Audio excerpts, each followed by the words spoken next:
We're starting with the first square that has these flowers and these little stems on it. I'm beginning with a brown thread and I'm going to do these stems in a stem stitch. I always start my thread with a knot at the end. With the stem stitch to begin, you move your needle away about 1 centimeter, pop it in and bring it out about halfway through. And then pull away. Now each subsequent stitch is a little bit smaller, so about 1/2 centimeter. Pop the needle in and bring it out from the same hole of the previous stitch.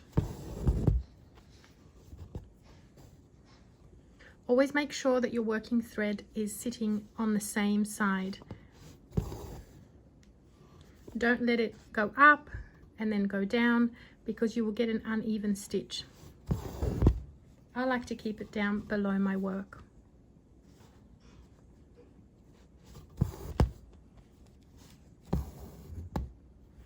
Now to finish here, I'm just going to stab it in and then I'm actually going to come straight out over here. And in this instance, it doesn't matter that I've carried the thread such a long distance because this flower is going to have stitches laid over it. So the stitches on this flower are going to secure the thread underneath. Plus, don't forget, there's going to be another layer of fabric on the other side.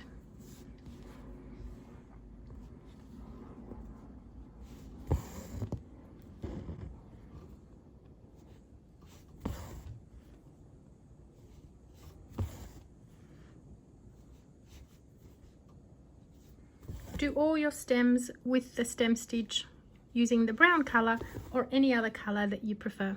Next, I'm going to do this leaf in a fly stitch and I'm using the light olive color number 734. Bring your needle up at the top. You're going to go in about 1 centimeter down and then up 45 degrees to the left. Then where this needle thread is coming out, you're going to match its position on that side, go in and come out at the base of that center stitch there. And every subsequent stitch is a little bit smaller, so that's going to go in about 1/2 centimeter down, up to the left, from this side down, and you're coming out of the center stitch. Try to always bring your needle up through the same hole of where that center stitch was finished. So through this hole you want to come out of. Go in and pop it out. Then you'll have very neat fly stitches.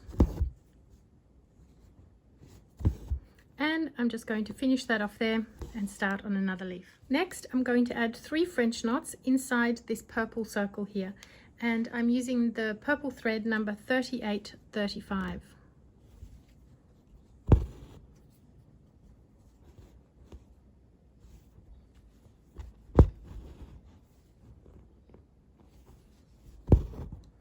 I wind the thread around twice and pop the needle in. Some people want a smaller knot and they only wind it around once.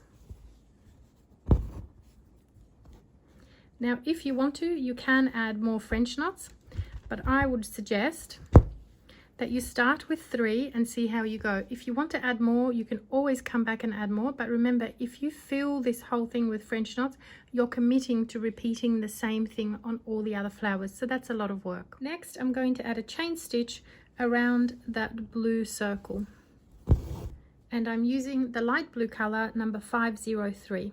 Now with the chain stitch, you pop the needle in where it just came out of, bring it out a few millimeters away, and make sure that this thread is under the needle. You pull and you make a little lazy daisy. Once again, the needle goes in where it came out of, bring it out and make another little lazy daisy. Now to close the circle, what I'm going to do is slide my needle underneath that very first chain stitch, like so, and then stab it in to the previous chain stitch. There we are. Next, I'm going to add some lazy daisies inside each petal and some single stitches. I'm using the orange number 976. Very similar to the chain stitch. the needle goes back in where you came out of. Be careful not to stab the knot that's underneath.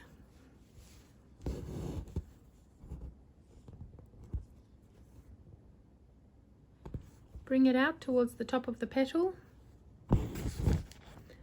And just make sure you don't pull too tight, because you want to leave a nice sort of smooth curve. Then we stab the needle in to secure the lazy daisy. And then I'm going to add 2 single stitches on either side. 1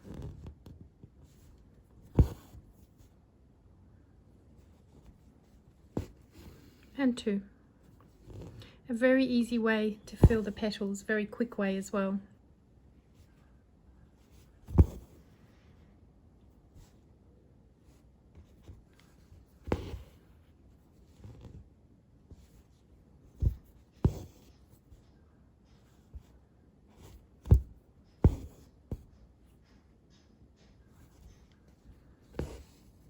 Finally, I'm going to outline the shape of the flower using the red number 22.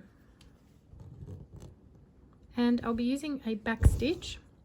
To begin, make 1 small stitch and then bring your needle out the same distance away as the size of your stitch, or at least try.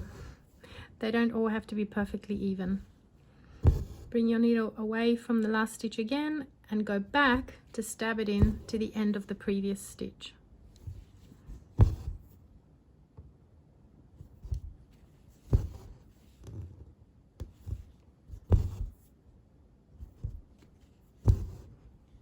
There we are. That's the flower, the stem and the leaf all finished. Now you can repeat all of these stitches on all the little design elements.